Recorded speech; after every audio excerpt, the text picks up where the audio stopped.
సఖీ కార్యక్రమానికి తిరిగి స్వాగతం. కుతూహలానికి చిరునామా పిల్లలు. వాళ్ళు నేర్చుకోవడానికి ప్రయత్నించని, తెలుసుకోవడానికి ఆసక్తి చూపని విషయం అంటూ ఏమీ ఉండదు. ప్రతి ఒక్క వస్తువును చేత్తో పట్టుకుని పరిశీలించడానికి పిల్లలు ప్రయత్నిస్తారు. వాళ్ళు వేసే ప్రశ్నలకి, వాళ్ళకి వచ్చే సందేహాలకి అంతే ఉండదు. చాలాసార్లు మనం పెద్దవాళ్ళం కూడా వాళ్ళకి సమాధానాలు చెప్పలేకపోతాం.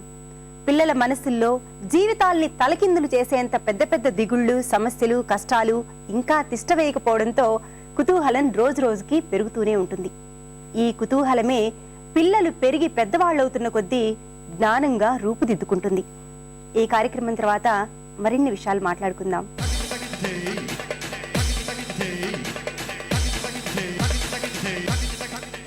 నమస్కారం.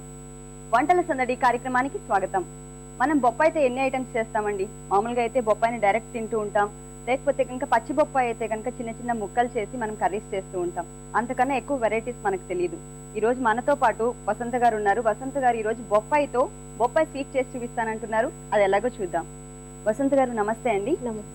ఈ రోజు బొప్పాయితో బొప్పాయి స్వీట్ చేసి చూపిస్తానన్నారు కదా, అది ఎలా అండి?